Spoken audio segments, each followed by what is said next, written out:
이제 성부와 성자와 성령 이름으로 2021년 1월 10일 주일 예배를 하나님께 드리시겠습니다. 다 같이 기도하시겠습니다.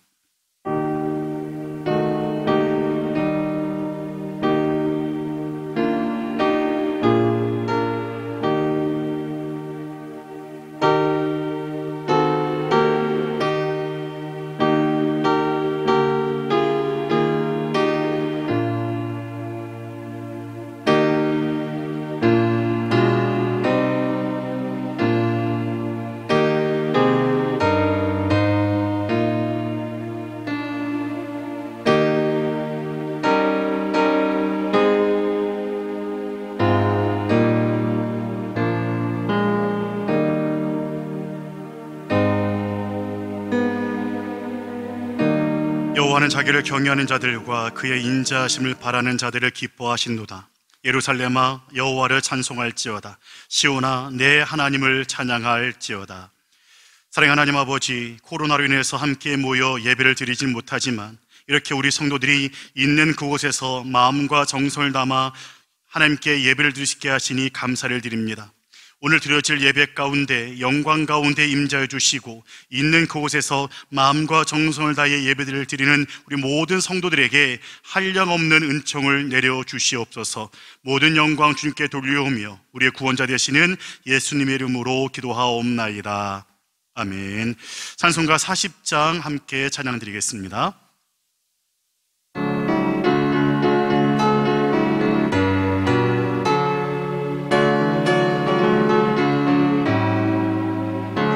찬송으로 보답할 수 없는 큰 사랑, 주님께 영광 할렐루야. 형제자매 모두 함께 모여 찬송해, 주님께 영광 할렐루야.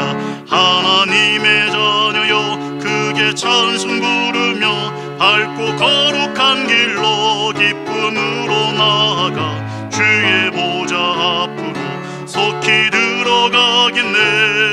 주님께 영광 할렐루야. 우리 받은 주님 은혜 한량 없도다. 주님께 영광 할렐루야.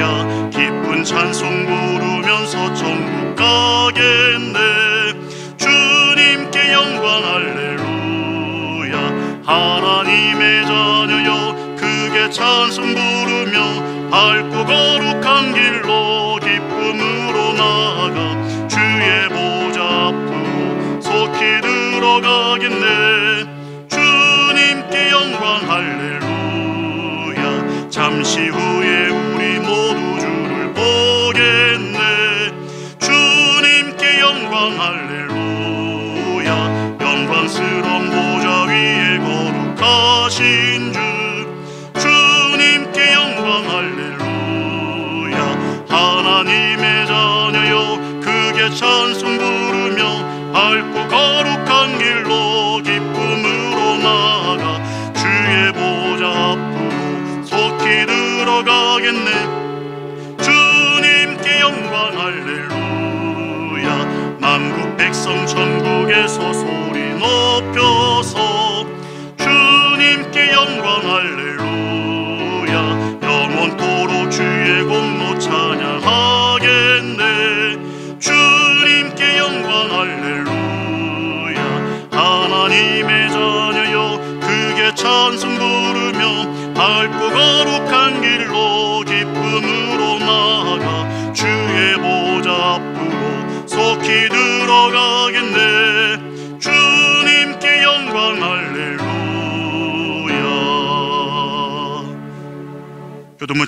교동문 33번 시편 72편입니다. 교동문 33번 시편 72편 교독하시겠습니다. 하나님이여 주의 판단력을 왕에게 주시고 주의 공의를 왕의 아들에게 주소서. 그가 주의 백성을 공의로 재판하시며 주의 가난한 자를 정의로 재판하리니 의로 말미암아 신들이 백성에게 평강을 주며 작은 산들도 그리하리로다. 그가 가난한 백성의 억울함을 풀어주며 궁핍한 자의 자손을 구원하며 압박하는 자를 꺾으리로다. 그들이 해가 있을 동안에도 주를 두려워하며 달이 있을 동안에도 대대로 그리하리로다. 그는 벤풀 위에 내리는 비같이 땅을 적시는 소낙비같이 내리리니 그의 날에 의인이 흥왕하여 평강의 풍성함이 달이 닿을 때까지 이르리로다. 그가 바다에서부터 바다까지와 강에서부터 땅끝까지 다스리니 모든 왕이 그의 앞에 부복하며 모든 민족이 다 그를 섬기리로다. 아멘. 사도신경으로 신앙 고백하시겠습니다. 나는 전능하신 아버지 하나님 천지의 창조주를 믿습니다. 나는 그의 유일하신 아들 우리 주 예수 그리스도를 믿습니다. 그는 성령으로 잉태되어 동정녀 마리아에게서 나시고 본디오 빌라도에게 고난을 받아 십자가에 못 박혀 죽으시고 장사된 지 사흘 만에 죽은 자 가운데서 다시 살아나셨으며 하늘에 오르시어 전능하신 아버지 하나님 우편에 앉아 계시다가 거기로부터 살아있는 자와 죽은 자를 심판하러 오십니다. 나는 성령을 믿으며 거룩한 공교회와 성도의 교제와 죄를 용서받는 것과 몸의 부활과 영생을 믿습니다. 아멘. 찬송가 488장 우리 함께 찬양하시겠습니다.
예배를 위해서 송철순 권사님께서 기도하시겠습니다.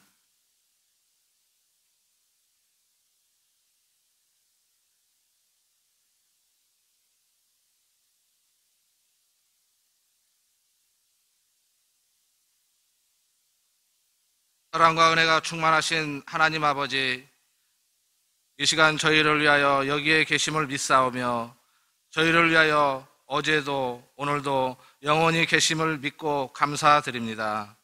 새해를 맞이하여 지나온 날들을 되돌아볼 때 여전히 죄악된 세상에서 허덕임을 고백합니다. 우리들의 마음에 죄의 습관을 버리게 인도하여 주시옵고 새해를 더불어 새롭게 역사하시는 성령님을 더욱 사모할 수 있도록 인도하여 주시옵소서. 소망의 하나님, 지난해 코로나19로 각종 어려움과 혼돈의 늪에서 안위할 수 있도록 인도하여 주심을 감사드립니다. 비대면 예배를 드리는 안타까운 손길들 위해 긍휼의 마음을 베풀어 주시옵소서.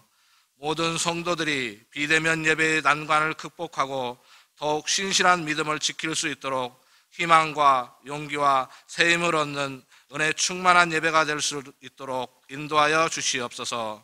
은혜의 하나님, 언제나 하늘의 영적 에너지를 공급하시는 담임 목사님에게 어렵고 힘든 시기를 지혜와 해안으로 슬기롭게 극복할 수 있도록 성령의 기름 부으심으로 항상 차고 넘칠 수 있도록 인도하여 주시옵소서. 저희 성도들에게는 그 말씀을 통해 어려운 시기에 힘을 얻을 수 있는 은혜의 말씀, 능력의 말씀이 되게 하시옵고, 비대면 예배를 통해 저희가 말씀으로 생명의 떡을 배불리 먹으며 쉬지 말고 기도하며 반석 위에 늘 푸른 소나무와 같이 믿음이 변치 않기를 바라오며 기쁨의 찬양을 드리는 승리의 삶이 되게 하옵소서. 또한 지난 한 해를 지켜주신 하나님, 올 한 해에도 승리하며 감사드리는 한 해가 될 수 있도록 인도하여 주시옵길 간절히 빌고 원하옵나이다. 우리를 사랑하시는 예수 그리스도의 이름 받들어 기도드렸습니다.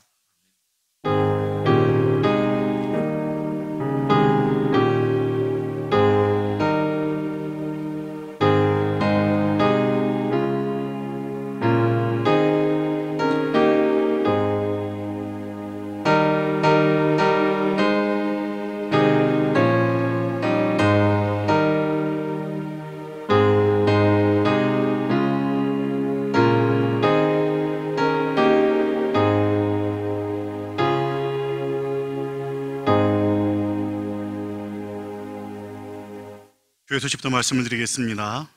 여러분, 믿음을 지키기 정말 어려운 시기를 지내고 있습니다. 예배 생활, 기도 생활에 힘쓰셔서 개인의 영성을 잘 지켜내시길 바랍니다. 역대급 최강 한파가 연일 계속되고 있습니다. 이번 주 초반까지는 한파가 계속된다고 하니 모두 건강에 유의하시길 바랍니다. 구역회가 31일 예배 후에 본당에서 있습니다. 기억하시길 바라겠습니다. 함께 말씀을 보시겠습니다. 말씀은 창세기 25장 27절부터 34절 말씀입니다. 창세기 25장 27절부터 34절 말씀, 제가 봉독하겠습니다. 그 아이들이 장성함에 에서는 익숙한 사냥꾼이었으므로 들 사람이 되고 야곱은 조용한 사람이었으므로 장막에 거주하니, 이삭은 에서가 사냥한 고기를 좋아하므로 그를 사랑하고 리브가는 야곱을 사랑하였더라. 야곱이 죽을 쑤었더니 에서가 들에서 돌아와서 심히 피곤하여 야곱에게 이르되, 내가 피곤하니 그 붉은 것을 내가 먹게 하라 한지라. 그러므로 에서의 별명은 에돔이더라. 야곱이 이르되, 형의 장자의 명분을 오늘 내게 팔라. 에서가 이르되, 내가 죽게 되었으니 이 장자의 명분이 내게 무엇이 유익하리요? 야곱이 이르되, 오늘 내게 맹세하라. 에서가 맹세하고 장자의 명분을 야곱에게 판지라. 야곱이 떡과 팥죽을 에서에게 주매 에서가 먹으며 마시고 일어나 갔으니 에서가 장자의 명분을 가볍게 여김이었더라. 아멘. 그럼 오늘 말씀의 제목을 함께 따라해 보실까요? 장차받을 영광을 바라보라. 그럼 이 1924년 파리에서 올림픽이 열리고 있었습니다. 그 대회에서 수없이 많은 경주 종목이 있었죠. 100m 달리기, 200m, 400m, 축구 등등 많은 종목이 있었는데, 그 중에 100m 달리기에서 가장 유력한 우승 후보는 누구였냐면 영국의 에릭 리델이라는 선수였었습니다. 근데 여러분, 이 에릭 리델 선수가 경기 시간표를 받아봤어요. 경기 시간표를 다 받아봤더니 예선전이 언제 치러지게 되었냐면 7월 6일 주일날에 치러진다는 그 표를 받게 된 겁니다. 이 표를 받게 된 에릭 리델은요, 고민하기 시작했습니다. 주일인데, 주일날은 내가 아무것도 안 하고 오직 교회 가서 예배만 드리는데 어떡하지? 또 결승전을 보니까 결승전도 주일날인 거예요. 고민하다가 기도하다가 이 에릭 리델이 이제 결론 내렸습니다. 그리고 감독에 찾아가서 이야기했습니다. 감독님, 저는 100m 달리기에 출전할 수가 없습니다. 깜짝 놀란 이 감독이 이제 막 설득하는 거지. 야, 그러면 안 되지. 네가 가장 유력한 우승 후보인데, 넌 당연히 금메달인데 네가 안 나가면 우리 금메달 놓치는 거 안 돼. 나가야지. 아무리 설득해도 안 되니까 이제 이제 올림픽 단장까지 와 설득하는 거예요. 에릭 리델, 네가 가장 유력한 우승 후보 아니냐. 그러니까 너는 무조건 나가야 돼. 그래도 안 되자 이제 웨일즈의 왕자가 친서를 썼어요. 에릭 리델, 부탁합니다. 당신 제발 100m 달리기 경주에 나가주십시오. 그러나 그 누구도 이 에릭 리델을 꺾을 수가 없었어요. 결국 에릭 리델은 100m 달리기에 출전하지 않게 되었습니다. 그러자 이 소식이 영국의 신문에 다 나가게 된 거예요. 그러니까 이 영국에 있던 많은 시민들이, 많은 사람들이 이제 이 에릭 리델을 막 엄청나게 욕하고 있었습니다. 에릭 리델은요, 그 전까지 영국 백성들에게 가장 존경받는 스포츠 스타 중에 한 사람이었거든요. 그런데 한순간에 100m 경주를 나가지 않는다고 하니까 그 다음부터 막 이 에릭 리델을 향해서 공격을 하는 거예요. 넌 광신자냐? 넌 이렇게 편협하냐? 어떻게 그게 진짜 믿음이냐? 막 엄청나게 많은 사람들이 비난의 화살을 쐈습니다. 그러나 그 수없이 많은 비난에 불구하고 에릭 리델은 예선전이 펼쳐지던 그날 교회에 가서 하나님께 예배를 드리고 또 그 자리에 모인 사람들에게 간증을 하게 되었습니다. 자, 그런데 이 영국 육상 쪽에서는 설상가상적인 일이 벌어지고 말았어요. 그게 뭐였냐면 400m 선수 가운데 한 사람이 연습을 하다가 부상을 입게 되었고, 그러니까 그 사람이 뛸 수가 없게 된 거예요. 감독이 이 에릭 리델을 찾아와서 부탁을 합니다. 에릭 리델, 400m를 뛰던 제가 이렇게 했으니 네가 대신 좀 나가서 뛰면 안 되겠냐? 그러니까 에릭 리델은 주종목이 100m예요. 400m는 자신이 없어요. 하지만 에릭 리델이 감독에게 말합니다. 예, 감독님, 제가 100m가 주종목에 자신 없지만 한번 출전해 보겠습니다. 자, 이제 에릭 리델이 400m 경주에 나간다는 것이 또 영국의 신문에 나가게 됐어요. 그러나 영국 백성들은요, 영국 국민들은요, 이제 기대하질 않아요. 왜냐하면 그 당시에 가장 400m의 최고 챔피언이 누구였냐면 미국의 호레시오 피치였는데, 이 호레시오 피치의 기록이 47.8초였고 이 에릭 리델이 게임이 안 돼요. 너무너무 격차가 많다 보니까 영국 국민들이 에릭 리델의 그 어떤 기대도 하지 않았습니다. 자, 이제 드디어 경주 날이 밝았습니다. 이제 다 400m 선에 섰고 이제 심판이 땅 했어요. 그러자 이 에릭 리델이 엄청난 속도로 막 뛰어나가기 시작합니다. 어떤 사람은 뭐라 말하냐면 마치 불이 붙은 전차를 끄는 말이 달린 것 같다 그랬어요. 그리고 결국 이 에릭 리델이 47.6초라는 세계 신기록을 달성하면서 우승을 차지하게 되었습니다. 그러자 수없이 많은 기자들이 몰려들었고 이 에릭 리델에게 질문했습니다. 아니, 당신의 400m가 주종목이 아닌데 어떻게 400m에서 우승할 수 있었습니까? 그러자 이 에릭 리델이 이렇게 말을 했습니다. 처음 100m는 제 힘으로 최선을 다했고 나머지 300m는 하나님이 주시는 힘으로 달렸습니다. 이렇게 고백했어요. 그리고 이 에릭 리델을 모델로 해서 만들어진 영화가 뭐예요? 바로 불의 전차라고 하는 영화가 만들어지게 되었죠. 여러분, 이 에릭 리델은요, 믿는 자는 무엇을 가장 중요시해야 되는가를 알았다라는 것이죠. 여러분, 우리가 오늘 살펴볼 것이 바로 이것입니다. 성도는 무엇을 소중히 여기면서 살아야 하는가, 그리고 또한 무엇을 바라보며 살아가야 하는가, 이런 주제를 가지고 우리 함께 말씀을 나누기 원하는데, 이 말씀을 통해서 여러분과 제가 정말 우리 믿는 자가 무엇을 소중히 여겨야 되고 무엇을 어디를 바라봐야 되는가, 누구를 바라봐야 되는가, 이것을 함께 살펴보도록 하겠습니다. 자, 여러분, 아브라함이 175세에 세상을 떠났습니다. 이삭이 40세에 결혼했어요. 그런데 결혼했는데 한동안 오랫동안 아기가 없는 거예요. 이제 이삭이 하나님께 간절히 오랜 세월 동안 기도하고 기도했더니 하나님께서 이삭에게 쌍둥이 두 아들을 줬습니다. 누굽니까? 첫째는 붉고 전신에 털이 많아서 에서라 했고요, 둘째는 형의 발꿈치를 잡고 나왔다고 해서 야곱이라고 불렀습니다. 그럼 오늘 본문 말씀 돌아가서 본다면 이제 에서가 사냥꾼이거든요. 사냥꾼은 이 에서가 이제 사냥을 하러 갔다가 돌아온 것 같아요.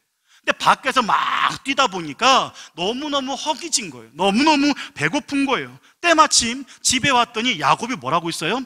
떡하고 죽을 쓰고 있는 거예요. 붉은 죽, 그리고 우리가 팥죽이라고 하는데 이 붉은 죽을 쓰고 있는데 이 붉은 죽의 냄새가 이 에서의 코를 진동하는 겁니다. 그러니까 이 에서가 동생 야곱에게 요청합니다. 야, 야곱아, 나 지금 너무 배고프거든. 야, 그 떡하고 그 죽 좀 나한테 좀 줘. 근데 이 야곱이 이때다 하고 어떻게 합니까? 거래를 시도합니다. 형, 내가 형한테 이 떡하고 이 팥죽을 줄 테니까 형의 장자의 명분을 내게 팔아. 여러분, 만약에 저라면요, 장자의 명분 안 팔 것 같아요. 야, 됐어, 필요 없어 할 것 같아요. 그런데 이 말도 안 되는 이 어처구니없는 제안에 이 에서가 어떻게 반응합니까? 32절 말씀 보면 이렇게 말합니다. 이 장자의 명분이 내게 무엇이 유익하리요? 이 장자의 명분이 내게 무엇이 유익하리요? 야, 내가 지금 배고파 죽겠는데 이 장자의 명분 필요 없어. 야, 너 가져 그러는 거예요. 또 33절 말씀 보면 이 야곱이 형한테 형 맹세해 그러는 거예요. 그러니까 에서가 맹세할게. 야, 빨리 팥죽하고 이 떡 줘. 그리고 장자의 명분 너 가져 하고 장자의 명분과 떡과 팥죽을 바꿔 버렸다라는 것이죠. 자, 여러분, 이 어리석은 이 에서의 모습을 보면서 어떤 크리스찬들의 모습을 보는 듯합니다. 물론 지금 이 시간 함께 각 가정에서 하나님께 마음과 정성을 다해 예배드리는 여러분 그렇지 않겠지만, 어떤 성도들은요, 하나님의 자녀라는 명분을 너무너무 가볍게 여기는 사람도 있어요. 예배를 소중히 여기지 않아요. 돈 버는 게 중요하지, 공부가 중요하지, 그깟 뭐 예배야, 그깟 뭐 크리스찬의 명분이야, 하나님의 자녀의 명분이야, 그게 뭐 날 반병거 주냐? 하면서 예배를 소중히 여기지 않냐고 하나님의 자녀라는 명분을 소중히 여기지 않는 사람이 있다는 거죠. 바로 그런 사람들은 오늘 말씀에 나오는 에서와 같은 사람이다라고 말씀을 드릴 수가 있을 것 같습니다. 여러분, 우리가 오늘 이 말씀에서 생각해 보자는 것은 뭐냐면 장자권을 대하는 에서의 태도입니다. 성경은 34절에 이렇게 말씀합니다. 에서가 장자의 명분을 가볍게 여김이었더라. 장자의 명분, 장자권을 너무너무 가치 없게 여겼다는 거예요. 그것이 얼마나 놀라운 고난인데, 그리고 이것이 얼마나 영적인 가치가 있는데 그 모든 걸 무시했다라는 거예요. 그래서 여러분, 이 사건을 두고 히브리서 12장 16절에서는 이렇게 말씀하고 있습니다. 음행하는 자 혹 한 그릇 음식을 위하여 장자의 명분을 판 에서와 같이 망령된 자가 없도록 살피라. 여러분, 히브리서 기자는 뭐라 말합니까? 야곱에게 팥죽 한 그릇을 얻기 위해서 장자의 명분을 팔았던 이 에서를 뭐라 말해요? 망령된 자라 그래요. 망령된 자. 그럼 여기서 이 망령되다라는 말은 어떤 의미가 있냐면 하나님이 없는 일이라는 의미예요. 그래서 영어를 보면 뭐로 표현되어 있냐면 godless action이라고 그래요. godless action. 하나님 없는 일, 하나님이 없는 행동. 망령된 게 뭡니까? 사람들은 모르지만 하나님 보셨을 때 하나님과 함께 하지 않는 그것이 바로 망령된 일이다라는 것입니다. 여러분, 어쨌든 다시 말씀드리면 이 에서는요, 장자권을 우습게 여겼어요. 장자의 명분을 가볍게 여겼어요. 하찮게 여겼어요. 얼마나 귀하고 얼마나 놀랍고 얼마나 영적인 것인데 그 모든 가치를 무시하는 거예요. 여러분, 이 장자권에는 하나님의 가치가 있고 하나님의 기대가 있었는데 이 에서는 하나님의 그 기대와 가치를 모두 다 무시해 버렸다라는 것입니다.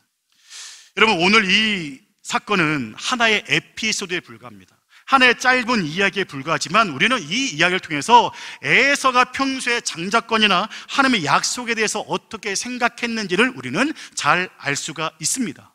근데 우리가 여기서 반드시 기억할 건 뭐냐면 하나님은 우리를 평가하실 때 어떤 한 사건만 가지고 우리를 평가하지 않으신다라는 거예요. 무슨 말이냐?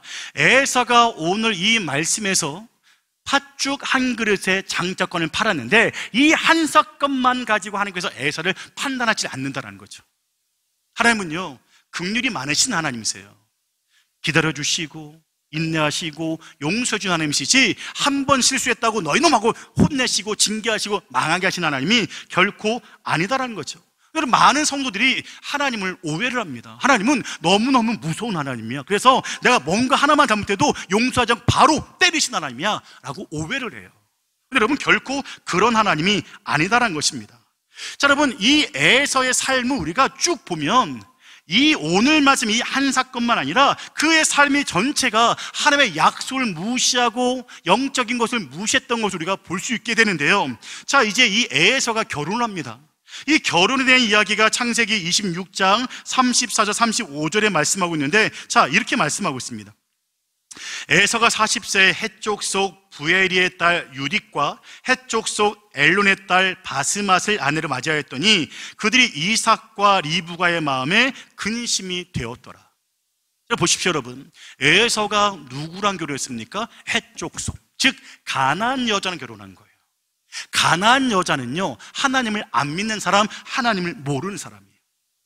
에서는요, 대대로 믿음의 가정이었는데, 대들의 믿음의 가정에 있었던 이 에서가 믿는 자가 아니라 하나님을 전혀 믿지 않는 여자와 결혼을 택했다는 거예요. 이건 무엇을 알 수가 있냐면, 이 에서의 생각에 믿음에 대한 중대한 믿음을 있어서 이 믿음을 중요시 여기는 그런 것이 전혀 없었음을 우리가 알 수가 있다라는 것입니다. 여러분, 다시 말씀드립니다.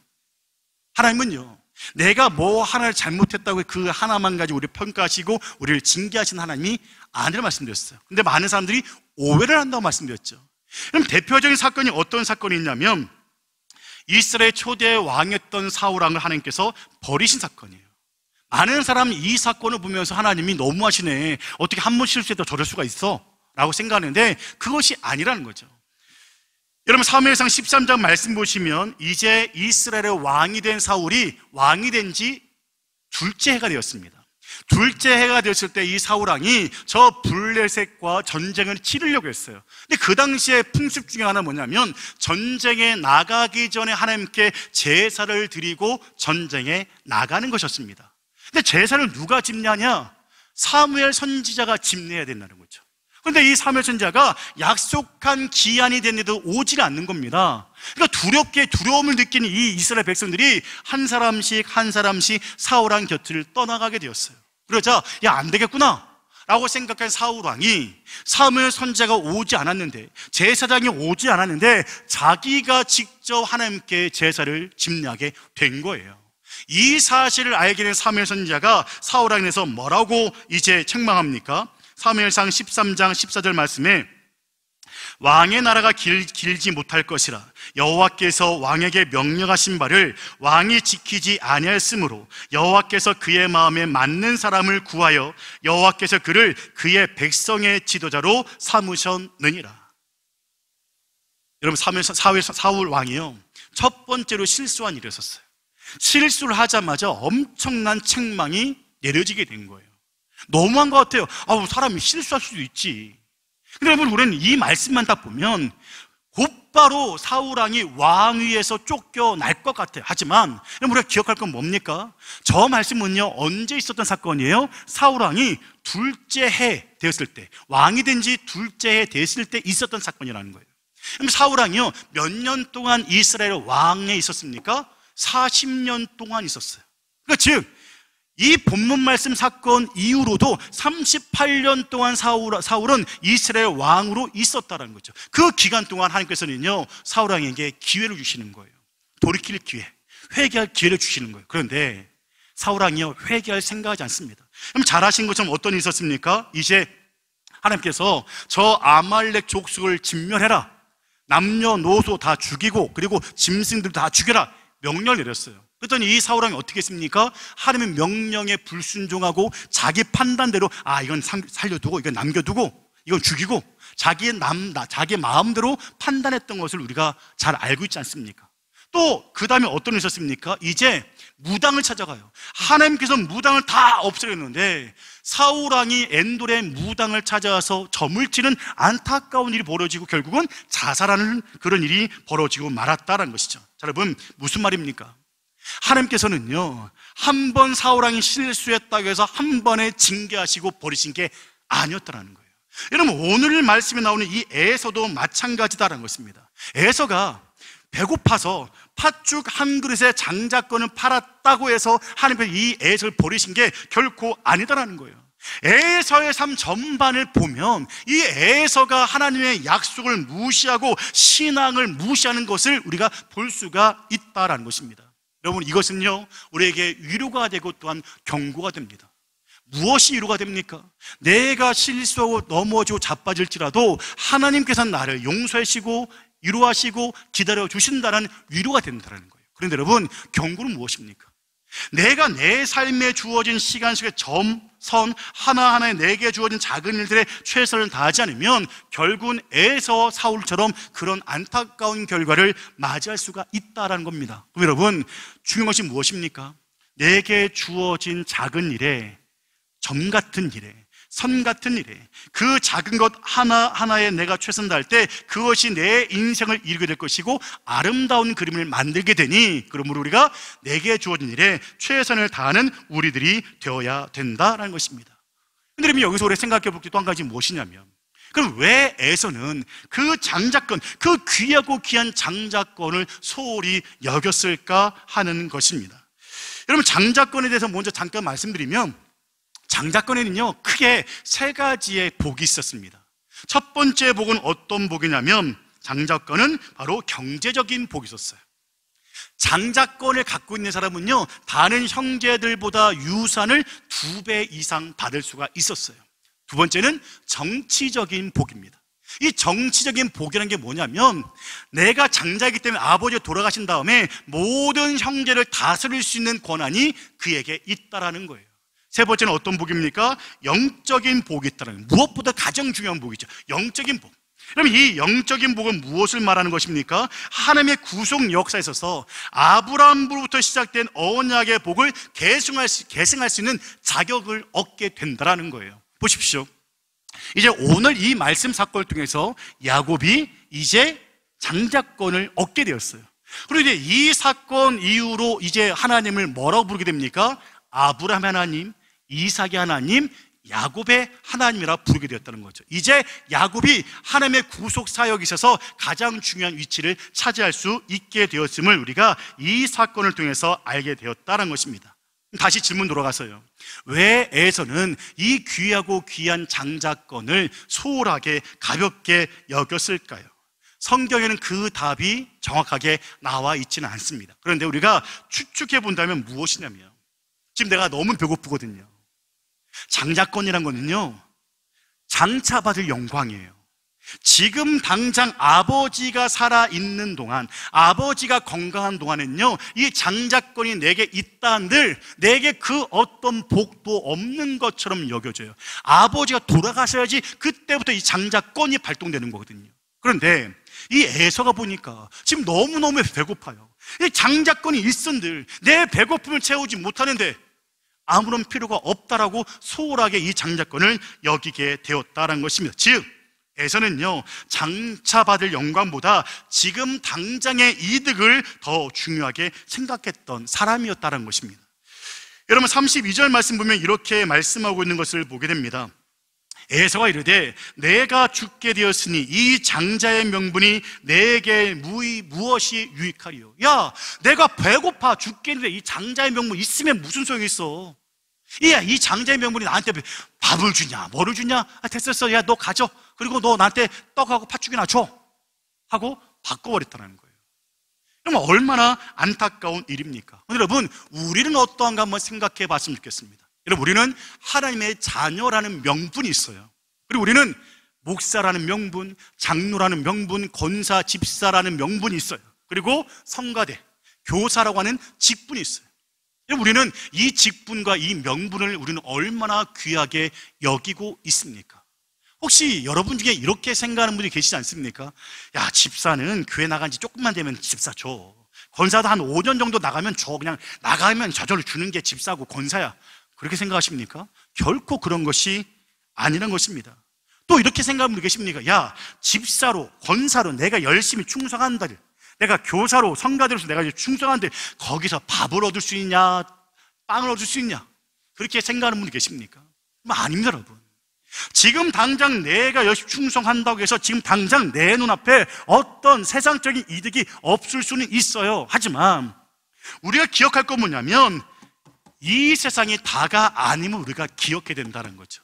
이 세상을 우리가 떠나게 된다면 우리는 어디로 갑니까? 하나님 계신 저 하늘나라로 가게 되고, 하나님께서 내가 이 땅에서 얼마나 내게 주어진 직분에 충성했는가를 보고 우리에게 그에 걸맞는 상급을 더해 주신다라는 것입니다. 그럼 여러분, 간절히 바랍니다. 여러분에게 주어진 직분이 있습니까? 그 직분을 소홀히 여기지 마시고, 가치 없게 여기지 마시고, 정말 귀하게 소중하게 여기시고 최선을 다하고 충성하시는 여러분과 제가 되기를 주님의 이름으로 간절히 축원합니다. 그럼 에스라 8장 15절 말씀에 보면 이런 말씀이 있습니다. 내가 무리를 아하와로 흐르는 강가에 모으고 거기서 3일 동안 장막에 머물며 백성과 제사장들을 살핀즉 그 중에 레위 자손이 한 사람도 없는지라. 그럼 무슨 말이냐면요, 이제 고레스라고 하는 왕이, 페르시아라는 나라가 바벨론을 점령했어요. 이제 이 페르시아의 왕인 이 고레스 왕이 칙령을 내렸습니다. 야, 바벨론에 있는 유다 백성들 중에 너희의 나라, 너희의 고향 돌아가고 싶은 사람 있냐? 그러면 얼마든지 마음대로 돌아가라 라고 명령을 내렸어요. 이 명령이 떨어지자 이제 학사 에스라가 지도자에 들어서 고향으로 돌아갈 사람들을 모집을 했습니다. 자, 고향으로 돌아가려고 사람들을 모집했더니 누가 없다 말합니까? 레위 자손이 없다고 그래요. 어떻게 없대요? 한 사람도 없다라고 말씀하고 있는 것을 보게 됩니다. 여러분, 이제 예루살렘에 돌아가면 거기서 하나님께 뭘 해야 됩니까? 하나님께 제사를 드려야 돼요. 제사를 드리려면 제사장이 있어야 되고요, 그 제사를 돕는 레위인이 반드시 있어야 되는 거예요. 그런데 성경은 뭐라 말합니까? 레위인이 한 사람도 없었다라고 성경은 말씀하고 있는 거예요. 여러분, 왜 이런 안타까운 일이 벌어졌을까요? 바벨론에서 70년을 살았어요. 바벨론에 70년 살다 보니까 바벨론에 익숙하게진 거예요. 지금 예루살렘 돌아가 본들, 예루살렘의 집도 무너져 있고 성벽도 무너져 있고 사람이 살만한 곳이 아니라는 거죠. 뻔히 알아요. 그러니 거기 가서 개고생하는 것보다 그냥 여기 이 바벨론에 머물면서 안락한 삶을 살고 싶다, 이런 마음이 그들에게 있었다라는 것이죠. 그러니까 레위인들 불구하고 고향으로 돌아갈 생각을 하지 않았다라는 거예요. 여러분, 레위인은요 아무나 될 수 있는 것이 아닙니다. 그럼 레위인이 하는 그 일은요 아무나 하고 싶다고 할 수 있는 일이 아니에요. 하나님께 택함 받은 레위의 지파만 할 수 있는 일이에요. 그런데 그들은 그 일을 무가치하게 여긴 거예요. 세상의 안락함보다, 세상의 평안함보다, 세상의 즐거움보다 하나님의 맡기신 그 귀한 직분을 소홀하게 여겼다라는 것입니다. 여러분, 또한 신약성경 말씀을 보시면 사도 바울의 제자 중에 데마라고 하는 사람을 우리가 볼 수 있게 됩니다. 여러분, 우리 이 데마를 가리켜서 우리는 뭐라 말합니까? 세상을 사랑한 데마라고 우리가 말을 해요. 세상을 사랑한 데마. 여러분, 우리가 데마하면요 예수님 배신했던 가룟 유다와 더불어서 배신의 아이콘이 바로 이 데마예요. 근데 여러분, 우리가 기억할 건 뭐냐면 데마가요 처음부터 이렇게 세상을 사랑하고 믿음의 길을 벗어났던 사람은 아니었다라는 거죠. 처음에 이 데마는요 사도 바울에게 있어서 결코 없어서는 안 될 아주 중요한 사람, 믿음의 동역자였었습니다. 사도 바울이요 데마를 자랑하고 데마를 칭찬을 많이 했어요. 여러분, 말씀 보시면 골로새서 4장 14절 말씀에 이렇게 말씀하고 있는 걸 보게 됩니다. 사랑을 받는 의사 누가와 또 데마가 너희에게 문안하느니라. 그리고 빌레몬서 24절 말씀 보시면 또한 나의 동역자 마가 아리스타고 데마 누가가 문안하느니라. 이처럼 데마는 사도 바울과 함께 아주 귀중한 사역을 잘 감당했던 사람이 바로 이 데마라고 했던 사람이 있었어요. 그런데 이 데마가요 끝까지 믿음을 지키지 못하고 믿음의 길을 떠나고 사도 바울을 떠나고 믿음의 형제들을 떠나고 했던 것을 우리가 보게 돼요. 디모데후서 4장 10절 말씀은 이렇게 말씀을 하고 있습니다. 데마는 이 세상을 사랑하여 나를 버리고 데살로니가로 갔고. 세상을 사랑하여, 이것을 가리켜서 주석학자들은 뭐라 말하냐면 고난이 두려웠기 때문이다 라고 이렇게 평가를 합니다. 왜 이 데마가 사도 바울을 떠나느냐, 왜 사명의 길을 떠나느냐? 고난이 두려웠기 때문이다라는 거죠. 이 데마가요 사도 바울 옆에서 열심히 헌신하고 충성했어요. 그러면 이 데마가 생각했을 때는 내가 이렇게 충성하고 헌신했으니 점점 부자가 되겠지, 점점 잘 되겠지 생각했는데 잘 되긴커녕 돌에 맞고 옥에 갇히고 이런 일들이 벌어지더라는 거예요. 특별히 사도 바울이 2차로 감옥에 투옥됐을 때 엄청난 고통을 당했거든요. 그럼 엄청난 고통을 당하는 거 보면서 야, 이렇게 믿음에 충성한 결과가 이거냐? 하나님 나라는 보이지 않는데, 있는지도 확실하지 않은데 보이지 않는 하늘 나라보다 차라리 내가 이 세상에 평안하게 안락하게 잘 사는 게 낫지 않겠느냐라고 생각하고 믿음의 길을 떠나고 사도 바울을 떠나고 믿음의 형제들을 떠나는 안타까운 결과가 나타나고 말았다라는 것입니다. 여러분, 우리가 하나님의 일을 하다 보면 좋은 일도 있을 수 있겠지만 때로는 비난받을 때도 있고요, 때로는 고통을 당할 때도 있어요. 그러나 여러분, 우리가 기억할 건 뭐라고요? 이 세상 끝이 아니라는 거예요. 우리에게는 저 하늘나라가 있음을 우리는 반드시 기억하고 믿는 자들이 되어야 된다는 것입니다. 때로 내가 하나님의 일에 충성을 다하는데 무시를 당해요, 조롱을 당해요, 오해를 받아요. 하지만 그럼에도 불구하고 내가 믿음을 잃지 않고 끝까지 충성하고 헌신한다면 하나님 앞에 서게 되었을 때 하나님이 기억하시고 여러분에게 그에 걸맞는 풍성한 상급을 더해 주신다는 것입니다. 그러므로 다시 한번 간절하게 부탁을 드립니다. 지금 여러분이 맡고 있는 귀한 직분들이 있습니까?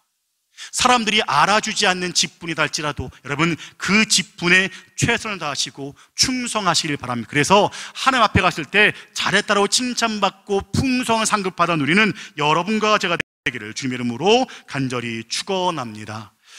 여러분, 요한계시서 4장 1절 말씀 보시면 이런 말씀이 나옵니다. 이리로 올라오라 라고 하는 말씀이 나오는 것을 우리가 보게 돼요. 근데 여러분, 이 4장 1절 앞에 어떤 말씀이 기록되어 있어요? 2장과 3장이 기록되어 있어요. 그러면 2장과 3장에 어떤 내용이 나옵니까? 소아시아의 7교회에 대한 이야기가 기록이 되어 있어요. 근데 여러분, 이 7교회의 공통점 중에 하나가 뭐냐면 믿음 때문에 환난을 당하고 핍박을 당한 교회가 바로 이 7교회였다는 거죠. 그런데 2장과 3장에서 그 환난과 핍박을 받는 소아시아의 7교회에 대한 이야기를 딱 하자마자, 끝나자마자 4장 1절에 제일 먼저 하는 말이 뭐예요? 이리로 올라오라 라는 거예요. 이리로 올라오라. 여러분, 이게 무슨 말일까요? 여러분, 이 말은 이런 뜻입니다. 지금 너희가 저 세상에 고통을 당하고 환난과 핍박을 당하고 있는데 저 세상 저것만 바라보고 절망하고 낙심하지 말고 올라와라. 올라와서 하나님의 나라의 영광을 바라봐라. 그리고 끝까지 믿음을 지키는 자가 되라. 이런 의미에 주어진 말씀이 바로 이리로 올라오라라는 말씀이라는 것입니다. 그러면 이리로 올라오라는 이 말씀이 사도 요한과 핍박과 환난받던 초대교회 성도들에게 얼마나 큰 위로가 되었을까요? 여러분, 이 말씀이 우리에게도 믿음이 되기를 원합니다. 우리가 믿음대로 살아가려고 애를 써요. 말씀대로 살아가려고 또한 우리가 발버둥 쳐요. 근데 그 결과는 비난이고 조롱이고 실패예요. 그럴 때 우리는 어쩌면 오늘 말씀 나오는 이 에서처럼, 또한 앞에서 말씀드린 대마처럼 장차 받을 영광보다는 지금 당장의 이득과 당장의 내가 받을 것을 더 선호할지도 몰라요.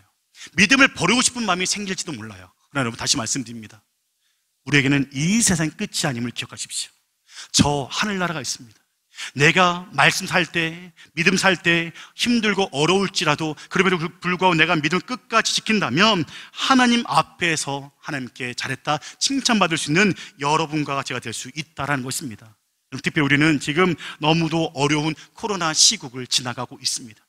믿음을 정말 지키기 어려운 시기입니다. 그러나 이렇게 어려운 시기에도 여러분과 제가 정말 말씀대로 살려고 애쓰고 믿음대로 살려고 발버둥 침으로 말미암아 끝까지 믿음을 지키고 승리하시는 여러분과 제가 되기를 주님의 이름으로 간절히 축원합니다. 그럼 이제 말씀 정리하겠습니다. 여러분, 우리는 오늘 말씀에서 장자권을 대하는 정반대의 태도를 우리가 볼 수가 있습니다. 바로 장자권에 대한 에서의 태도와 야곱의 태도입니다. 여러분, 야곱이 형 에서를 속이면서까지 장자권을 빼앗은 것은요, 결코 도덕적으로 윤리적으로 옳은 처사라고 할 수는 없을 것입니다. 그러나 야곱은요, 적어도 장자권에 대한 바른 태도를 가지고 있었습니다. 지금 당장 내게 어떤 이득이 없을지라도 이 장자권은 장차 받을 영광임을 알았고 그래서 간절히 바랬던 사람이 바로 이 야곱이라는 사람이었다는 거죠. 하지만 여러분, 오늘 말씀 나오는 에서는 야곱과는 정반대로 하나님께 주신 장자권을 너무도 소홀하게 가볍게 여겼습니다. 그는 장차 받을 영광보다는 당장의 이득을 더 중요하게 여기고 생각했던 사람이었다라는 것입니다. 그리고 성경은 그를 뭐라 말합니까? 망령된 자다라고 평가하고 있다는 거예요. 여러분, 우리 모든 동관교회 성도 여러분들은요, 단 한 사람도 망령된 자라는 평가를 받는 사람은 단 한 사람도 없게 되기를 바랍니다. 그럼 오늘 말씀에 에서는요, 눈앞의 이익 때문에 장자권을 버렸고요, 대만은요, 당장의 고난 때문에 사명자의 자리를 떠나고 말았습니다. 그러나 간절히 바라는 것은 우리 모든 동각교회 성도 여러분들은 당장의 이득 때문에, 당장의 어떤 고난 때문에 믿음의 길을 떠나는 자들이 아니라 환난과 핍박과 어려움 속에서 눈을 들어 하나님을 바라보고 하늘나라 장차받을 영광을 바라보시고 끝까지 믿음을 지키시면서 하나님께 여러분이 맡기신 그 모든 직분에 끝까지 충성하심으로 하나님께 잘했다고 칭찬받는 여러분과 제가 되기를 주님의 이름으로 간절히 축원합니다. 기도하시겠습니다. 나를 사랑하여 하나님의 자녀 삼아주시고 또한 귀한 직분과 사명을 맡겨주신 하나님, 기도하오니 우리 모든 성도들이 하나님께서 내게 맡기신 직분을 소중히 여기고 내게 주어진 직분에 최선을 다하며 충성하는 자들이 되게 하여 주시옵소서. 에서처럼 내게 주어진 귀한 직분과 사명을 가벼이 여기는 자가 아니라 대마처럼 세상을 사랑해서 사명의 자리를 떠나는 자가 아니라 죽기까지 충성했던 바울처럼 내게 주어진 사명을 감당하며 끝까지 내게 주어진 자리를 지키는 충성스러운 일꾼이 되게 하여 주시옵소서. 쓰러져 버릴 이 땅의 것이 아니라 장차받을 영광과 저 하늘나라를 바라보는 우리 모든 성도들이 되게 하여 주시옵소서. 간절히 소원하며 우리의 구원자 되시는 예수님 이름으로 기도하옵나이다. 아멘. 내는 주의 영광을 보내 찬양하시면서 우리 함께 정성껏 예물 드리시겠습니다.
이곳에 가득해 주의 영광 이곳에 가득해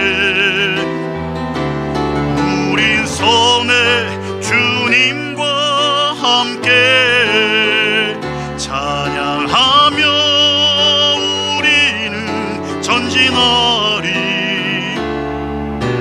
모든 열방 주 볼 때까지. 다시 한번 기도하시겠습니다. 주님, 이 시간 우리 성도들이 마음과 정성을 모아서 주님께 귀한 예물을 올려드립니다.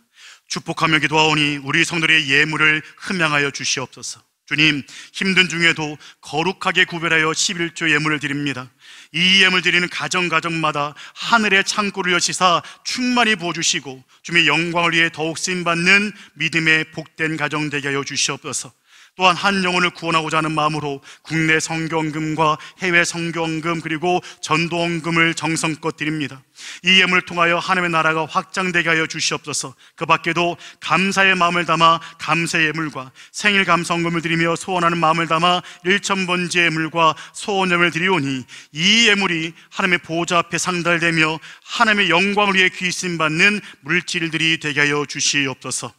지금은 우리 주 예수 그리스도의 은혜와 하나님 아버지의 무한하신 사랑하심과 성령님의 감화감동 역사 충만하신 은총이 이 시간 말씀을 통해 이 땅의 것이 아니라 장차받을 영광을 바라보며 내게 주어진 직분과 사명에 충성하기로 결단한 우리 모든 성도들과 성도들의 가정과 직장과 생업 위에 또한 우리 동광교회 위에 지금부터 영원히 함께 하시기를 간절히 축원하옵나이다. 아멘.